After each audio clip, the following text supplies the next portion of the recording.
강지영 앵커가 지난주에 이어서 연속으로 준비한 뉴스 썰기 같이 한번 가보겠습니다.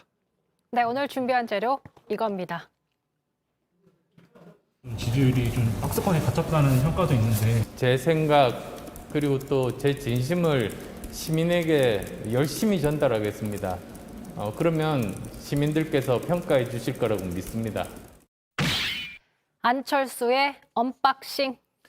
네, 아까 그 오프닝 때 제가 택배 배달했냐라고 물어봤더니 그건 아니다라고 얘기를 했어요. 네. 그럼 어떤 이야기인가요?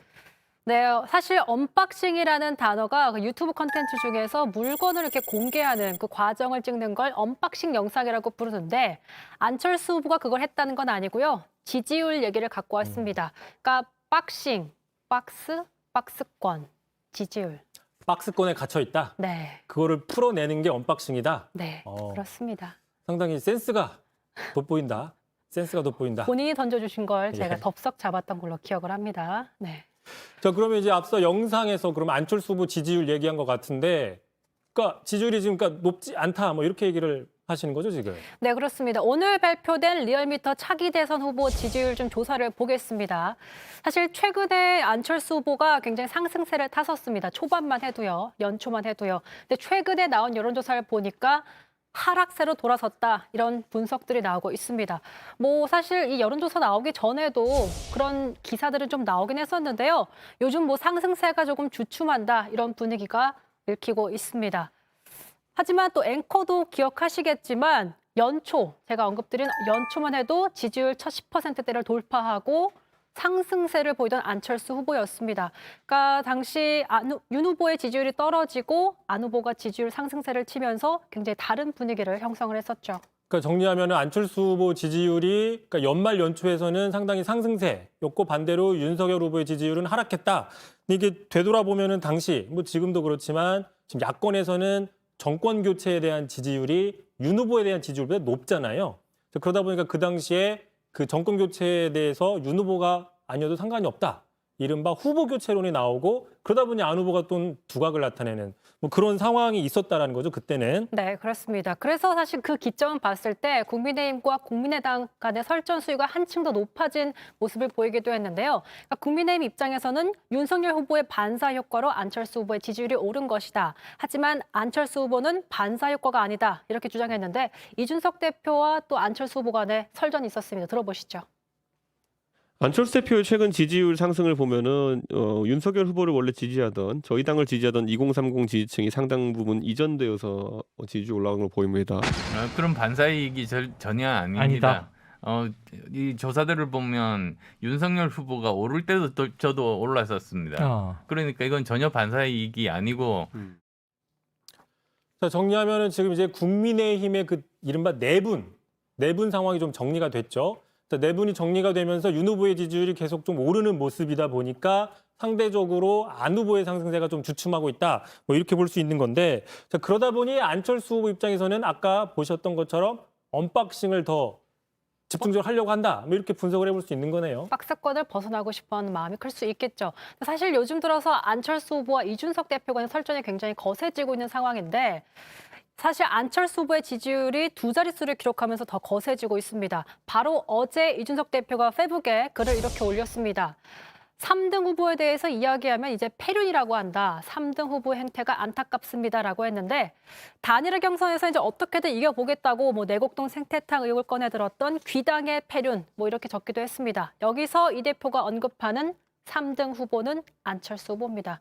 근데 뭐 비단 어제뿐만이 아니라 그동안 서로가 썼던 단어들을 좀 제가 모아봤습니다.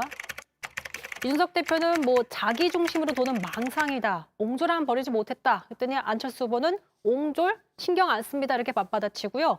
이준석 대표가 아니라보다 안철수 대표의 중심에 아니라보다 간이라 한다. 이런 먼저가 뜬다. 이렇게 얘기를 했습니다. 하지만 안철수 대표는 여전히 뭐 이 대표의 발언은 안철수가 무섭다, 내가 초조하다 이렇게 해석하면 된다라고 맞받치고 있는 그런 상황이죠. 그리고 또 뭐 어제 또 페이스북에 또 이런 얘기도 올렸었던 거죠, 이준석 대표가. 여기서 방점을 찍었는데요. 서울시장 나온다고 또 단일화 하자고 하실 텐데 그때도 그러니까 단일화 없다. 이번에도 없고 그때도 없을 것이다.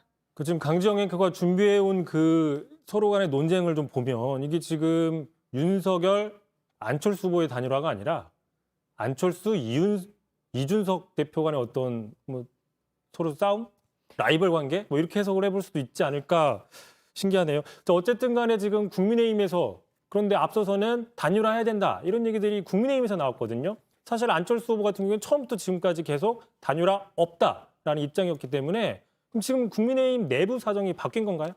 네, 그렇습니다. 좀 변화가 있는데요. 사실 최근 들어서 지지율 회복하고 있는 윤석열 후보이기 때문에 사실 그때만 해도 안철수 후보를 좀 원했지만 좀 변화가 확실히 있었습니다. 원희룡 국민의힘 선대본부 정책본부장은 심지어 이런 얘기를 했는데요. 들어보시죠. 우선은 뭐 솔직한 속마음이 이제 추울 때는 난로가 필요했는데 지금 봄이 왔잖아요. 과연 이 난로가 이게 필요한 건지 아니면 부채가 필요한 건지에 대해서 우선 판단이 다를 수가 있고요. 그러니까 정리를 해보면 얼마 전까지만 해도 대선 승리를 위해서는 단일화가 필요하다는 분위기가 팽배했다면 윤 후보의 지지율이 많이 회복되면서 야권 후보 단일화 없이도 정권 교체가 가능할 수도 있다라는 분석들이 나오면서 국민의힘 내부에서는 단일화에 대한 태도의 변화가 생긴 것이다 이렇게 분석할 수 있습니다. 앞서서 그 원희룡 본부장 얘기를 들어보니까 안철수 후보는 난로 같은 존재인데 겨울에는 필요하지만 지금 봄이 오고 있기 때문에 필요 없다. 뭐 이렇게 해석을 할 수 있는 거네요. 네, 그렇습니다. 곧 입춘이기도 합니다. 참고로 그 홍준표 의원 같은 경우에는 안철수 후보를 그 장작이 불타고 있다라고 얘기를 했었는데 네. 장작과 난로. 비슷한 의미로 볼 수 있을 것 같아요. 근데 이제 지금 뭐 봄이라고 얘기했다는 얘기는 아무래도 윤 후보의 지지율이 올라가고 있다. 그렇기 때문에 안 후보의 어떤 도움이 크게 필요 없을 수도 있다라는 분석으로 볼 수 있는데 봄이라고 해서 늘 따뜻한 건 아니죠.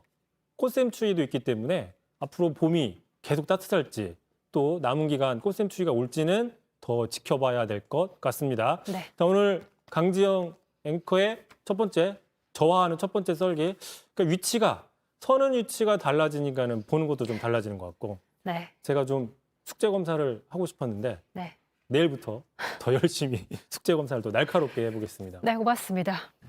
이제 썰기는 강지영 앵커의 뉴스 썰기 오늘 여기서 마치고요. 자, 다음 연결 인터뷰 준비해 주시죠. 네. 예. 준비함에 가려진 너를 하나 둘씩 열어볼게